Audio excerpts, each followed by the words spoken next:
Simple spaghetti with a tasty light meat sauce. When I got home from a week at La Gavroche, the only thing I could muster myself to make was this meal. There's a strange thing that happens after a long week in a fine dining kitchen, something most people don't often consider.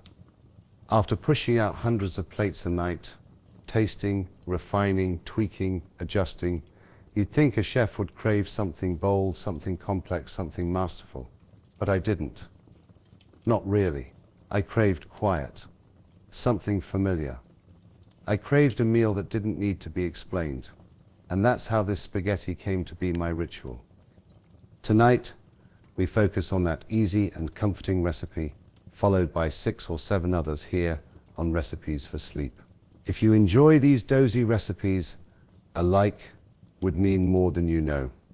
You see, after my first year at La Gavroche, the pace of the kitchen, as refined as it was, had settled into my bones. Double shifts, late nights, the pressure of precision.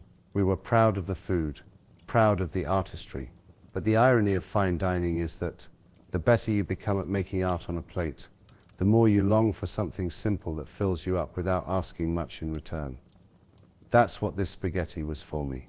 I'd arrive home close to midnight on Saturdays, the kind of tired where your hands are still slightly trembling from the rush. There's a strange silence after service. You've been shouted at, laughed with, moved as one unit through a storm of orders, and suddenly, stillness. No pans clattering, no printer buzzing, no commiss asking for clarification on adjusts. And into that silence, I'd place a pot on the stove. I never had to think too hard about this recipe. That's the beauty of it. It lived in my hands already, like a song you know by heart.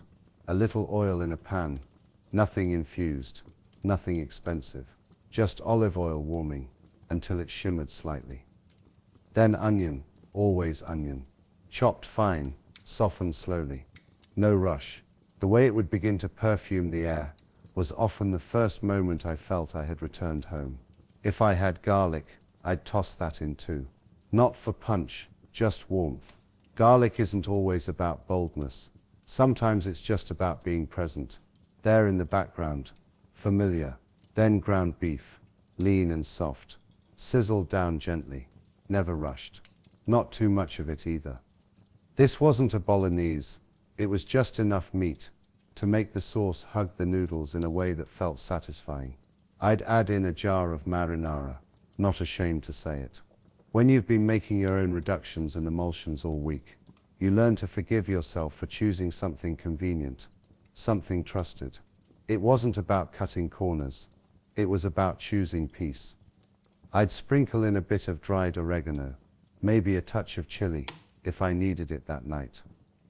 Salt and pepper, of course, but never overthought, never once measured. It didn't need measuring. Then, the most sacred part, the boiling of the pasta, salted heavily, as the old saying goes, like the sea. I never understood people who skipped this step. The pasta needs that depth, that subtle salinity, and spaghetti, always spaghetti. No fuss, just something to twirl. Some nights I'd snap the strands in half before adding them. Others I'd leave them long and elegant. Depends on how tired I was, or how much I felt like honoring tradition. Cooking just for yourself gives you that liberty. No rules, just instincts. By the time the pasta boiled and the sauce simmered, my flat would smell like Sunday dinners from my childhood. Even though the recipe was different, the mood was the same. You know, the one where time slows down, and there's no performance left to give. I'd drain the pasta, toss it into the pan with the sauce, swirl in a bit of butter to bring it together. Sometimes a splash of the pasta water too. I did that long before it became trendy advice. Not because it was a hack, just because it made sense. That starchy liquid bound everything gently, softened the sauce just right, and then came the cheese. Some nights it was fresh, Parmigiano, shaved with the last bit of care I had left. Other nights it was just pre-shredded cheddar from a bag in the fridge. And both were fine. Because by that point, it wasn't about impressing anyone. It was about feeling fed, cared for, and quieted. I'd sit down in the soft light of my living room, often still in my undershirt, feet bare on the cool tile. No music, no screens, just the warmth of a bowl and the sound of a fork slowly turning. It was never the best meal I made, but it was always the one that made me feel full in the right ways. Sometimes I'd make a second bowl for the next day, sometimes not. On a few lucky evenings, friends would show up, fellow cooks, mostly. We'd pass around bowls in silence, breaking it only for an appreciative hum. One of them once said, "You could put this on the menu, and no one would complain." I laughed. Then they'd ask what reduction was in the sauce. I replied, and we both knew it was better this way. Off menu, off duty. That spaghetti, humble, light, easy, taught me something I'd forgotten. That food doesn't always need to prove something. Sometimes food just needs to welcome you home. Quietly, softly, and every time I ate it, I slept like I had nothing left to prove.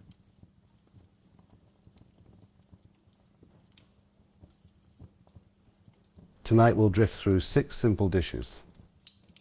So settle in, breathe deeply, and let the warmth of familiar flavors guide you gently towards sleep. The first recipe tonight is baked rice pudding, with nutmeg and a crusty top. There are some recipes that feel like they belong to the night. They don't make sense in the noise of the day. Too slow, too plain, too still. But come evening, when the lights are low and the kitchen has gone quiet, they make themselves known again.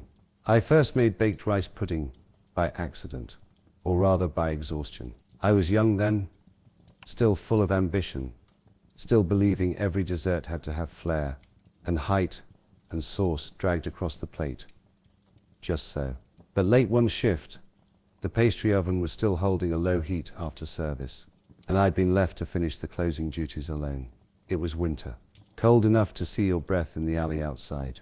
I found myself pouring milk into an old roasting tin. Full fat, generous. Then came the sugar, just enough to make it feel like dessert, not breakfast. A handful of pudding rice, and without thinking, a whisper of ground nutmeg across the surface. I slipped it into the back of the oven and forgot about it. No timer, no garnish, no plan, just milk and rice and heat and time. An hour later, I opened the door, and there it was, golden around the edges, wobbly in the middle, with a skin forming on top that looked like the kind of old-world dessert you only see in village cookbooks. I took a spoon to it, while still in my whites, sat on a milk crate by the back door, and tasted something I'd never been taught in culinary school. Quiet comfort. Since then, it's become my ritual. Not always at work, sometimes at home, sometimes just for me. Always when the day feels long. Always when the world has asked a bit too much. Here's how I make it now. Slowly, like a conversation. I start with a baking dish. Shallow enough to get a good surface, but deep enough to hold the swell of the rice. Into it goes a liter of whole milk. Not skim, not light. Milk with weight, with memory. Then half a cup of pudding rice. It doesn't look like much, but it grows. That's the lesson. Add about 1/3 of a cup of sugar. White, simple, the kind that disappears into creaminess. A pinch of salt, because even sweetness needs grounding. A splash of vanilla, if I've got it. And then the nutmeg, freshly grated, if I'm awake enough, jarred if I'm not. Just enough to scent the top, like old Christmas paper. I stir it gently. No need to whisk, just enough to nudge the sugar from the bottom and settle the grains. Then I dot the surface with little flecks of butter, maybe a tablespoon in total. They melt into golden spots as it bakes, like candle wax sinking into linen. The oven should be low, around 300 degrees Fahrenheit, or 150 degrees Celsius. Slow heat, the kind that doesn't ask for attention. I place the dish on the middle rack and let it go. An hour, sometimes longer. I check it once, maybe twice, not to stir, but to witness. The rice softens, the milk thickens, the top begins to tan and wrinkle like old parchment. That's when I know it's close. When I take it out, I don't serve it straight away. That's not what this dish is for. I let it sit on the counter, steam rising, the crust firming. It's never perfect. And that's the point. The edges catch slightly, the skin pulls tight, and beneath it all is something pillowy, warm and gentle. I scoop it with a big spoon, never slicing. It lands in the bowl with a quiet weight. The top is chewy, almost caramelized. The center is soft, creamy, and still just holding its shape.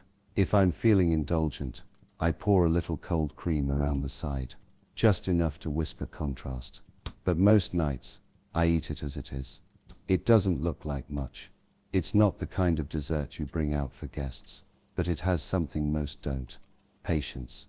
A kind of warmth that doesn't rush you, doesn't demand anything clever, just rice, and milk, and time. So if tonight you need to feel grounded, or still, or quietly understood, put the kettle on, warm the oven low, and make this, stir gently. Don't watch too closely. Let it become what it's meant to be. And as you sit there with your bowl of pudding, still wearing the day on your shoulders, let the warmth remind you, not everything good needs to be complicated. Some things just need to be left alone, to become themselves. Sleep well, and let the quiet carry you. Good night. That was recipe 1. The second recipe tonight is apple crumble with oats and brown sugar. There's a kind of dessert that never appears on the menu but is always remembered. It shows up at the end of long shifts, in staff rooms, on chipped plates, balanced on tired knees. Not designed for elegance or display, just meant to be eaten. Slowly, gratefully. Apple crumble was that for us. When I was posted in a quiet country hotel in the Cotswolds, the sort with uneven floors and views that turned golden in the evening light, there wasn't much fuss in the kitchen. Just good work, done right. We cooked for weddings, garden lunches, estate owners, passing hikers. The head chef was strict about mains, picky about sauces, but when it came to the staff meals, he always said, give them something warm, something sweet. The rest will sort itself. So the crumble became our ritual. At the end of prep, we'd have a bin of apple peels and cores, bruised fruit, no longer polite enough for the dining room. We'd pick through the lot, salvaging what we could. If you were lucky, you'd catch a few firm Bramleys or russets, just turning soft at the edges. These were the backbone. Not too sweet, not too crisp. The kind of apple that gave up its shape, just enough in the heat. We'd peel them with whatever paring knife hadn't gone missing, and cut them into thick slices, some uneven, some elegant, into a deep dish. They went. No weighing, just filling it, until it felt like enough. Then came the sugar, a mix of white and brown, if you had both. Brown only if the budget was tight. A spoon or two of flour to catch the juice. A squeeze of lemon if the apples were leaning too sweet. And always, always, a bit of cinnamon. Not sprinkled, but tossed gently through the fruit until everything was kissed with it. You could smell it when you walked past the pastry section, like memory baked into air. Now the topping. That was the best part. It started with cold butter, cut into cubes and dropped into a bowl with plain flour. We'd rub it between our fingers until the mixture looked like damp sand. Then came the oats, big, old-fashioned ones from the breakfast shelf, poured in without ceremony. The brown sugar followed, enough to sweeten, but not smother. We didn't melt anything. We didn't fuss, just worked the mix until it clumped here and there. Some fine, some chunky. That's what made the top so good. Texture, crunch, character. We'd scatter the crumble over the fruit, never packing it down. The butter would do the work in the oven. A sprinkle more sugar over the top for the crunch. Sometimes, if there was leftover cream from the morning scones, we'd set it aside to pour over later. But often, we ate it plain, straight from the tray with bent spoons.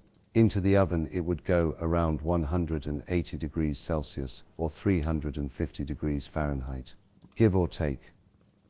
No timers needed.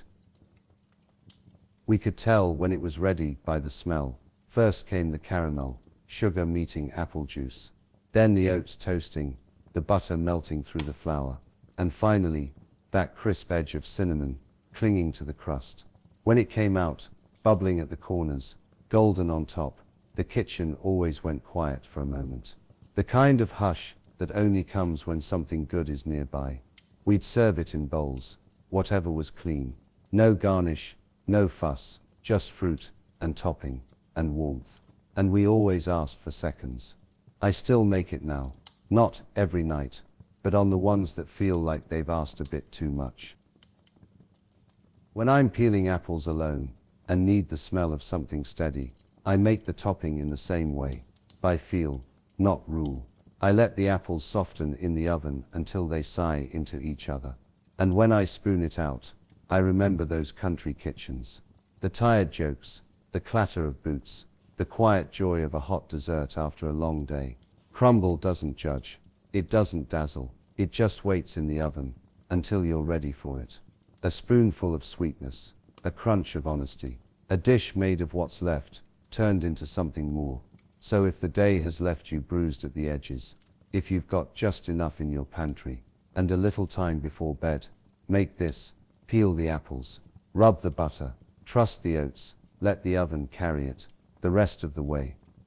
And when it's done, spoon it into a bowl. No rules, no need for perfect slices. Just the sound of soft fruit and toasted topping, and the kind of warmth that comes not from sugar, but from care. Eat slowly, sleep well. Let the crumble remind you, enough is sometimes more than plenty. Good night. That was recipe 2. The third recipe tonight is tray-baked chocolate sponge with a thin cocoa glaze. The first cake I ever learned wasn't anything extravagant. No towering layers, no piping bags, just a tray-baked chocolate sponge, baked in a tin we used for everything from lasagne to roast veg, topped with a simple glaze that barely crusted over when cooled. But it's the one that stayed with me. My mum taught me. I must have been 7 or 8, just tall enough to see over the counter if I stood on the kitchen stool. She didn't call it a recipe. She called it something to keep your hands busy and your heart warm. I remember the way the light hit the flour dust in the air, the way she moved around the kitchen, soft, unhurried. She'd measure the ingredients by eye and experience, not by scales. I always wanted to rush ahead, but she'd say, not too fast. That's how cakes sulk. We started with the basics, butter and sugar, creamed together until pale and fluffy. That part took patience. She used a wooden spoon, and I'd help hold the bowl steady. I'd ask why we didn't just throw it all in at once, and she'd tap the spoon gently on the edge of the bowl and say, because baking is a kind of listening. Once the butter and sugar sang together, her words not mine, we'd add the eggs, one at a time. She'd crack them with the confidence only a mother of 4 could have, always wiping the shell bits away with a flick of her finger. I got to stir, slowly. She taught me how to bring it all together without splitting the batter, folding in the flour gently, like tucking in a blanket. The cocoa powder came last, dark, unsweetened, the kind that stained your fingers and smelt like something more grown up than it tasted. A touch of milk, just to loosen things. And then the batter was ready, thick, glossy, and already smelling of something good. She'd grease the tray with the paper from the butter wrapper, no waste in our house, and pour the batter in, smoothing it out with the back of a spoon. I'd always try to sneak a lick. She never stopped me, just handed me the bowl once the tray was in the oven, and warned me, don't open the door too soon. It's like waking a child too early. They won't rise right after. And so I waited, sitting cross-legged on the floor in front of the oven, watching through the little window as the batter puffed and cracked, becoming sponge. That wait was its own ritual. The smell filled the kitchen, warmth, cocoa, sugar turning golden around the edges. By the time it was ready, I knew the cake by heart. Once it cooled, Never before. She'd make the glaze. Just icing, sugar, cocoa, and a splash of boiling water or coffee, if it was around. Stirred until smooth and poured thinly over the top. Not thick like frosting, just enough to sheen the surface, set with a soft crackle when you bit into it. Sometimes she'd sprinkle coconut on top. Other times, nothing at all. The cake was cut into squares, each one the size of her palm, and handed out to neighbors, school friends, or just whoever had popped in for tea. It was humble, but it never disappointed. Years later, in the deepest corners of professional kitchens, surrounded by mousses and spun sugar and layers, so precise they needed rulers, I'd find myself craving that tray bake. I'd make it in the staff oven, usually late, when the last cover had been cleared, and the only light was the one above the dish pit. I'd scale the ingredients then, I suppose, but I still stirred slowly. I still waited by the oven. I still heard her voice, clear as anything. Don't open the door too soon. Here's how I do it now, when I want to feel that same steady calm. Cream together 175 grams of soft butter and 175 grams of caster sugar until pale. Add 3 large eggs, one at a time, mixing gently after each. Fold in 150 grams of self-raising flour, 25 grams of good cocoa powder, and just enough milk, maybe 2 tablespoons, to loosen it into a thick, smooth batter. Pour it into a lined tray-baked tin, roughly 8 x 12 inches, at 170 degrees Celsius or 340 degrees Fahrenheit, for 25 to 30 minutes, or until it springs back to the touch and the skewer comes out clean. Let it cool completely in the tin. For the glaze, stir together 100 grams of icing sugar and 20 grams of cocoa powder with a few tablespoons of hot water. Just enough to make a smooth, pourable glaze. Spread it thinly over the top and let it set. Then slice into squares. Eat warm or room temp, with tea or milk, alone or shared. I make it now for my niece. She likes the corners best, crisp with the most chocolate. And as I hand her the spoon to lick clean, I see my mum in her, in me, in the quiet ease of making something simple, something whole. So if tonight calls for comfort, not ceremony, bake this. Cream the butter, stir the cocoa, wait by the oven, but not with impatience. Let the tray bake rise in its own time. Then slice, serve, and sit somewhere soft. Sweet dreams don't need frosting, just warmth, memory, and a bit of cocoa to carry you through.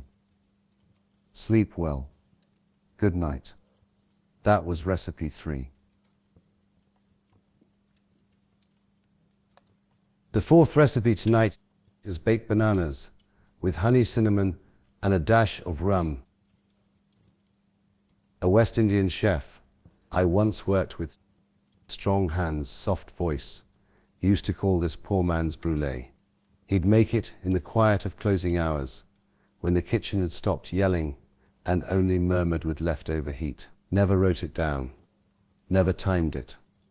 He said, "You don't need a recipe, just ripeness, warmth, and something sweet to carry it." The first time he made it, I was exhausted. We'd just finished a punishing Friday night service in a brasserie where desserts usually meant towers of sugar and spun sugar, garnish so delicate we held our breath just plating them. But this night, as the lights dimmed and the floor crew wiped their last tables, he pulled a few bananas from the prep box, freckled, soft, the kind that would have been binned by morning. He sliced them in half, lengthwise, with the kind of reverence most chefs reserved for foie gras. "The fruit's ready," he said. "It's waited all day to be sweet." In a shallow dish, he laid them face up, nothing fussy, just ripe bananas, their insides pale gold and already starting to soften at the edges. Then came a slow drizzle of honey, dark Caribbean stuff that moved like syrup in winter. He didn't measure, only poured until each banana glistened. Next, cinnamon, not sprinkled in haste, but pinched between his fingers and held above the tray for a moment before letting it fall. "Let it rain," he said with a smile.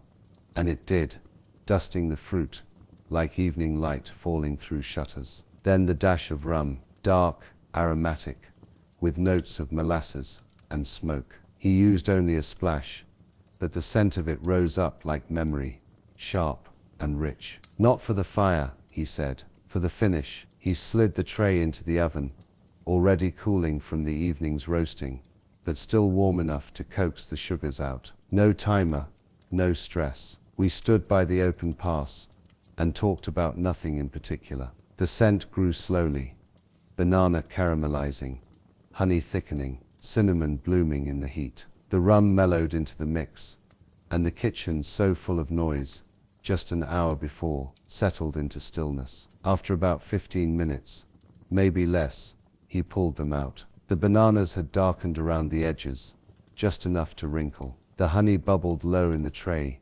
golden and syrupy. "You want the fruit to soften, not collapse," he said. "It should hold itself like a memory." We ate them in mismatched bowls.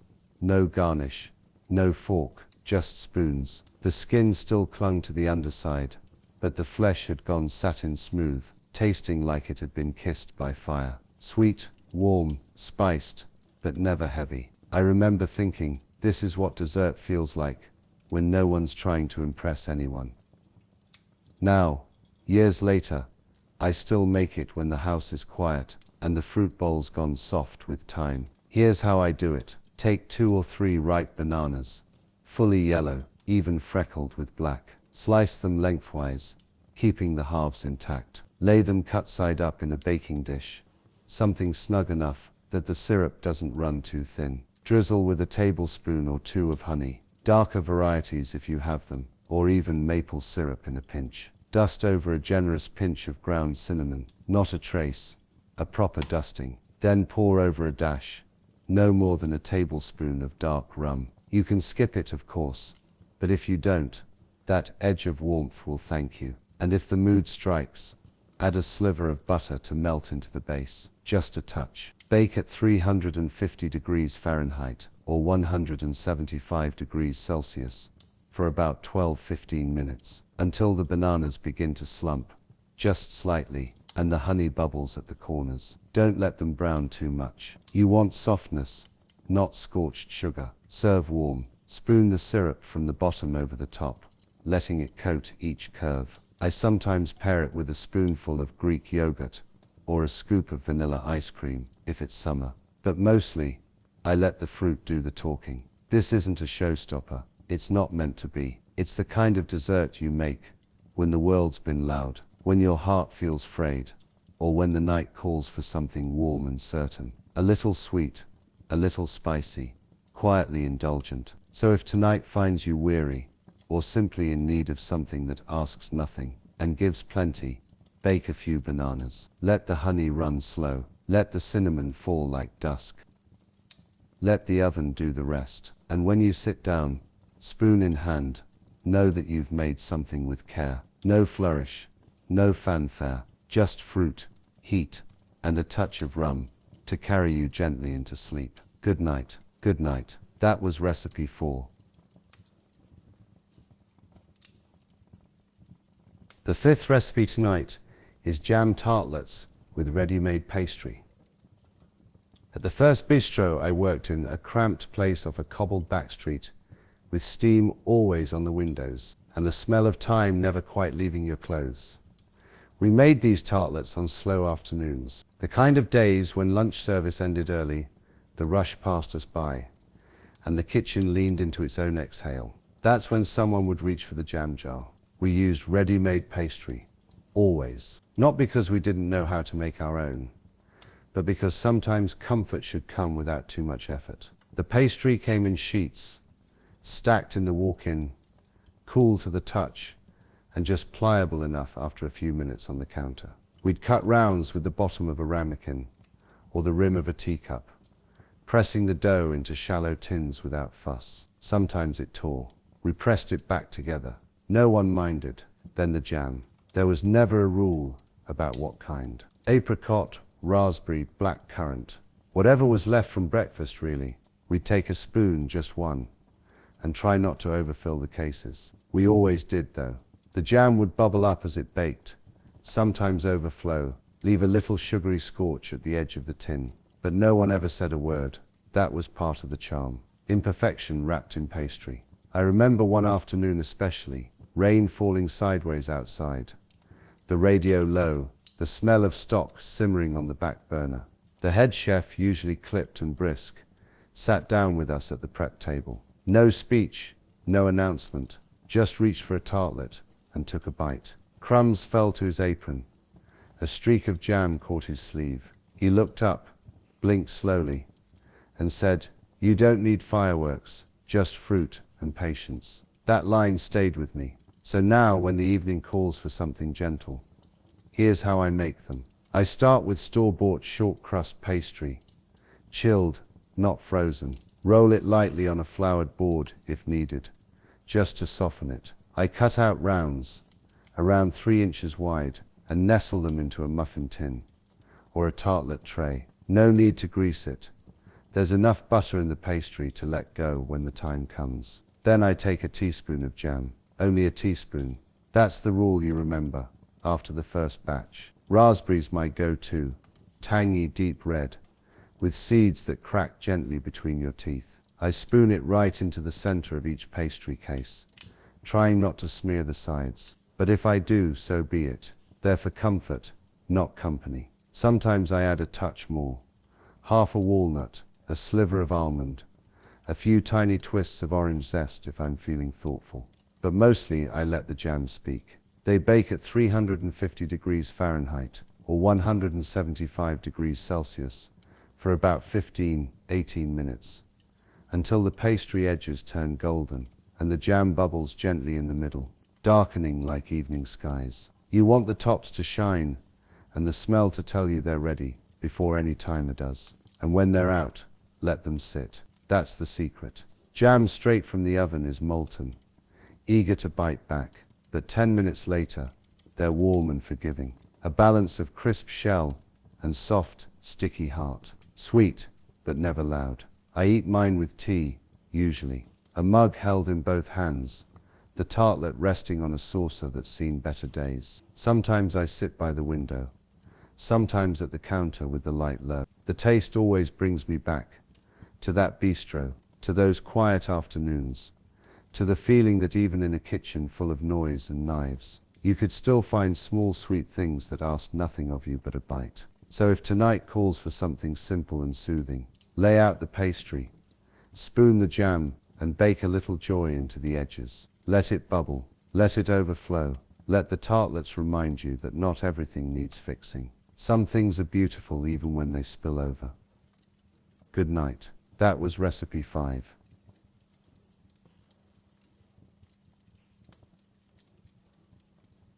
The 6th recipe tonight is peach and yogurt cake. Single bowl, no fuss. There was a Greek prep cook I worked with years ago. His name was Nikos. Soft-spoken and always humming something under his breath. Usually rebetiko ballads that sounded like Salt and Sea and Homesick Sundays. He wasn't flashy in the kitchen. His mise was never picture perfect. His knives were old. But the man could coax soul from an onion and confidence from a broken sauce. And one quiet afternoon, he taught me this cake. We had finished lunch service early and had time to spare. The main had gone cold too fast, and the diners thinned quicker than usual. Nikos wiped down his board, looked at me, and said, "You know what this shift needs? A spoon cake." I raised an eyebrow. He just smiled and reached for a bowl. "One bowl," he said, tapping its rim like it was sacred. "No butter, just yogurt. You don't need to fuss if your ingredients are honest." He started with 3 eggs, cracked directly into the bowl. No separating, no whisking first. Then he added a generous scoop of full-fat Greek yogurt, so thick it nearly held shape. He measured in his own way, by sound and texture, not spoons. A swirl of sugar followed, white, but not too much. Peaches are sweet. The cake shouldn't compete, he said. Then came a glug of oil, olive oil. Not extra virgin, just something mellow and golden that knew how to carry warmth. He added flour by feel, but I've since learned it's about 1.5 cups, give or take. With a pinch of baking powder and the zest of half a lemon grated straight over the bowl, its perfume opening into the air like a sigh. He stirred with a wooden spoon, no mixer, no rush. It came together slowly, thick and pale, smelling of dairy and citrus and patience. Then he sliced the peaches, 2 of them, soft but still structured, not peeled. He liked the color of the skin, said it gave the cake memory. The slices went right on top after he poured the batter into a tin, greased with a touch of oil and lined loosely with parchment. Some sunk slightly, some stayed proud on the surface. That's fine, he shrugged. They'll find their place in the oven. He baked it low and slow, about 325 degrees Fahrenheit, or 160 degrees Celsius, for nearly 45 minutes. And as it baked, the kitchen shifted. The radio softened. The dishwasher clinked quietly. That little cake, made without ceremony, filled the room with the scent of golden edges, sugar, and stone fruit, and a whisper of lemon. When it came out, he didn't glaze it, didn't dress it, just let it cool in the tin, and served it still warm, spooned from the edge. It was soft, almost like a pudding, at the center. The peaches had gone jammy, the yogurt made it tender, and the olive oil gave it a richness that wasn't heavy. It's not dessert, he said, handing me a plate. It's comfort, and it was. Now I make it on nights that ask for softness, when the day's been a little sharp at the edges, or when I want the oven to hum, and the kitchen to smell like a story that ends well. 1 bowl, 3 eggs, yogurt, oil, sugar, flour, a pinch of powder, a scrape of zest, stir, pour, slice, bake. Nothing complicated, nothing clever. Just a cake that comes together the way good evenings should, slowly, gently, without the need to impress. I eat it warm, often standing, with a spoon straight from the tin. And every time, I remember Nikos, his quiet smile, his old knives, and the way he taught me that food doesn't have to perform, it just has to arrive. So if tonight needs a little peace, try this. Make it in a single bowl. Don't rush. Let the peaches sink where they may. And when it's done, spoon yourself a bit of comfort. Let the sweetness settle in your chest. Let the yogurt do what butter cannot, and sleep, warm and full, like a kitchen that's already been cleaned. Good night. That was recipe 6. The 7th recipe tonight is baked custard cups with a bit of nutmeg on top. I make these when the world's been noisy. Not loud in the obvious way, but cluttered. Days when emails stack like dirty plates, and even the silence has edges. That's when I go for custard. Baked custard. To be precise. Simple. Slow, honest. The kind of food that doesn't shout or sparkle. It just settles. It's one of those recipes that barely asks anything of you. Just a few eggs, some milk, sugar, and time. And in return, it gives you a kind of hush that starts in the spoon and finds its way to your shoulders. I learned it from a mentor long ago, a quiet pastry chef who said, if your nerves are fried, bake custard. He wasn't wrong. Here's how it goes, and how I still do it. More or less the same every time. I start with 4 eggs. Fresh, if I can. I crack them into a bowl and whisk them gently. Not with force, but like I'm drawing a blanket over them. Then comes the sugar. About 1/3 cup. Enough to sweeten, not to tip it into dessert territory. This isn't about indulgence. It's about comfort. In a saucepan, I heat 2 cups of whole milk. Slowly, no boiling, no bubbling. Just until it's warm enough that when you dip your finger in, it feels like a bath drawn for someone you love. If I'm feeling nostalgic, I add a splash of cream. Not much, just enough to whisper richness. Once the milk is warm, I pour it into the egg mixture slowly, whisking the whole time. This part is important. You don't want scrambled eggs. You want a smooth golden blend that feels like dusk in a bowl. Then I strain it, always, through a sieve. It's an extra step, but worth it. It removes the bubbles and the occasional speck of egg white, and it makes the custard hum rather than mumble. Next, I pour it into ramekins, the old ceramic ones I've had for years. I place them in a roasting pan and fill it halfway with hot water. The bain-marie, as the French taught us. Steam and stillness, that's how you get the texture right. Silky, not rubbery. A pinch of nutmeg goes on top of each. Just a pinch, not grated in advance, but fresh off the nut. Scrape gently, like you're waking a memory. Nutmeg should be smelled before tasted. That's the trick. Then into a low oven, they go. 300 degrees Fahrenheit, maybe 325 degrees Fahrenheit. If you're short on time, but I never rush them. They bake for about 30-40 minutes, until the custard is just set. You'll know it's ready when you jiggle a ramekin, and it wobbles like it's breathing. And then, this is important, I let them sit, just rest. Still in the water bath, still warm from the oven. The custard firms slightly, while the kitchen cools around it. That rest is part of the recipe, even if no book will say so. I eat one warm, never cold. With a spoon I keep just for soft dishes. I don't garnish it. I don't add a biscuit, or a twist of anything clever. The top is just kissed with nutmeg, and beneath, the custard is barely firm, smooth, almost weightless. It tastes like nothing extravagant. And that's the point. It's not meant to dazzle, just to remind you that simplicity still holds space in the world, that you're allowed to be soft, that you don't have to perform all the time.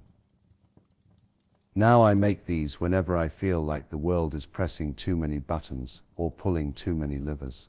I make them late at night, with the kitchen lamp on and the street outside quiet, and every time the act of whisking, steaming, waiting, it brings me back to center.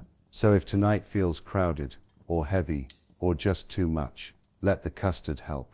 Warm the milk, crack the eggs, grate the nutmeg, pour it slowly, wait, let it jiggle, let it breathe, then take a spoon, and rest.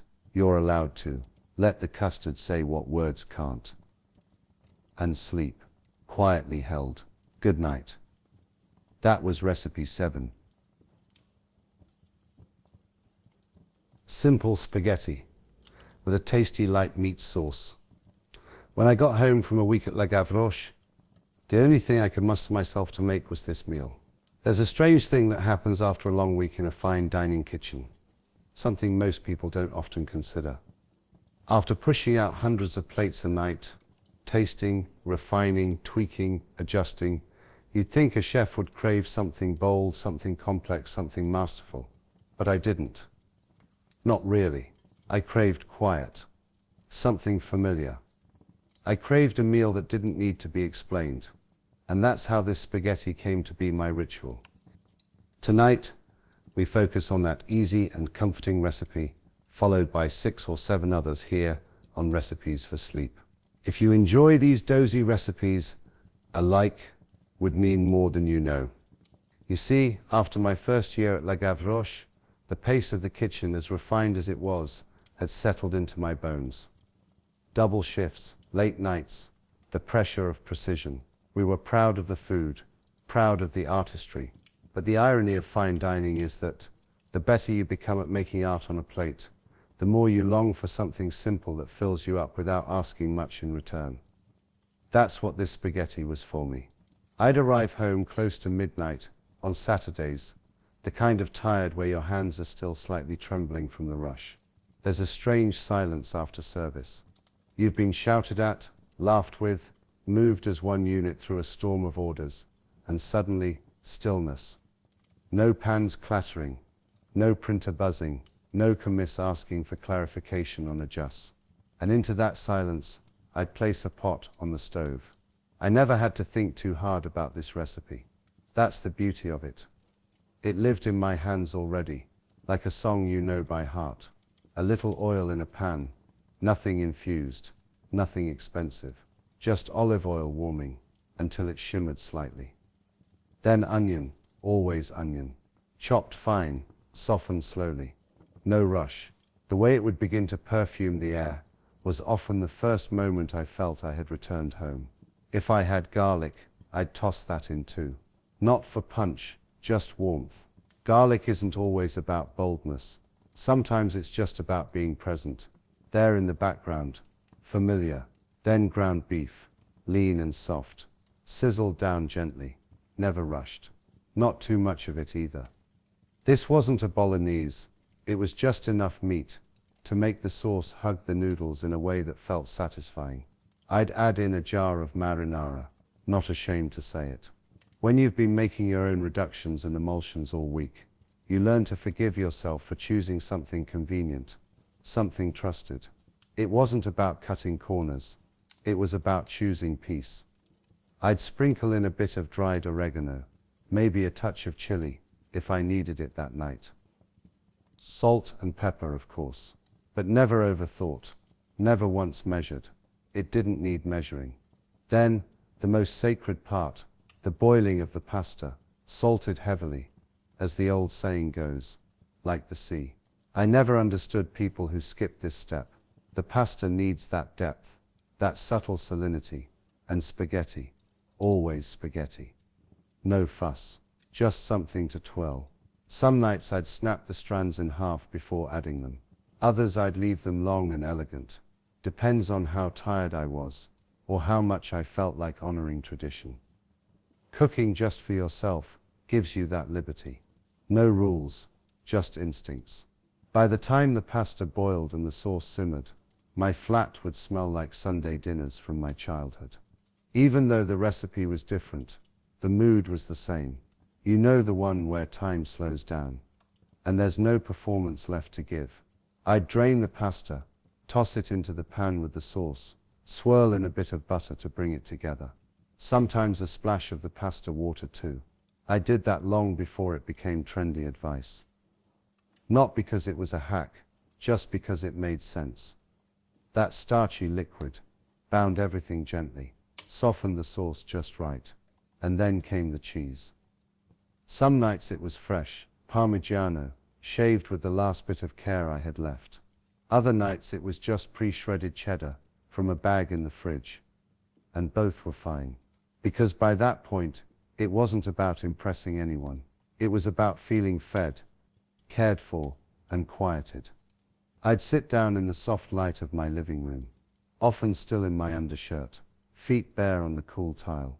No music, no screens, just the warmth of a bowl and the sound of a fork slowly turning. It was never the best meal I made, but it was always the one that made me feel full in the right ways. Sometimes I'd make a second bowl for the next day, sometimes not. On a few lucky evenings, friends would show up, fellow cooks, mostly. We'd pass around bowls in silence, breaking it only for an appreciative hum. One of them once said, "You could put this on the menu, and no one would complain." I laughed. Then they'd ask what reduction was in the sauce. I replied, and we both knew it was better this way. Off menu, off duty. That spaghetti, humble, light, easy, taught me something I'd forgotten. That food doesn't always need to prove something. Sometimes food just needs to welcome you home.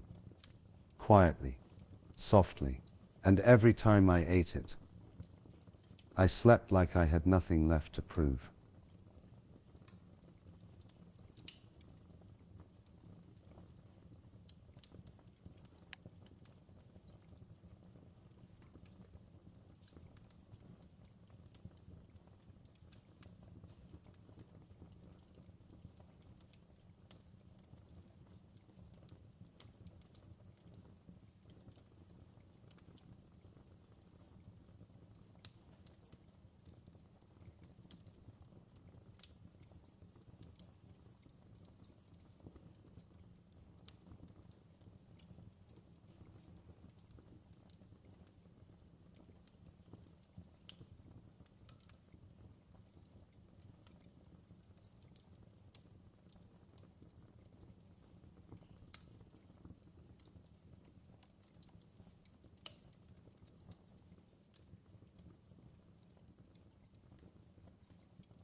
having trouble sleeping. I was once young and ambitious and had many sleepless nights. When I need to fall asleep, I may read, I may have a snack, but I always pull back fond memories to soothe my mind. Never of my restaurant and achieving my Michelin stars, but always of my first week at Hotel St. George, or learning the way to truly cook at the Box Tree. And finally, when I became a man at Le Gavroche. Search for your own memories, forget the troubles awaiting you, and drift off keeping in mind these recipes for sleep.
having trouble sleeping.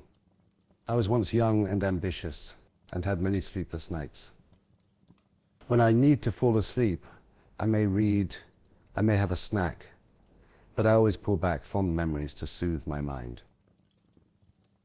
Never of my restaurant and achieving my Michelin stars, but always of my first week at Hotel St. George, or learning the way to truly cook at the Box Tree. And finally, when I became a man at Le Gavroche. Search for your own memories, forget the troubles awaiting you, and drift off keeping in mind these recipes for sleep.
Having trouble sleeping.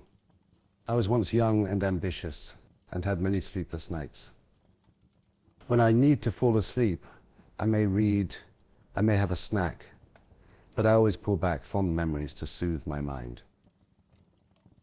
Never of my restaurant and achieving my Michelin stars, but always of my first week at Hotel St. George, or learning the way to truly cook at the Box Tree. And finally, when I became a man at Le Gavroche. Search for your own memories, forget the troubles awaiting you, and drift off keeping in mind these recipes for sleep.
Having trouble sleeping. I was once young and ambitious and had many sleepless nights. When I need to fall asleep, I may read, I may have a snack, but I always pull back fond memories to soothe my mind. Never of my restaurant and achieving my Michelin stars, but always of my first week at Hotel St. George, or learning the way to truly cook at the Box Tree. And finally, when I became a man at Le Gavroche. Search for your own memories, forget the troubles awaiting you, and drift off keeping in mind these recipes for sleep.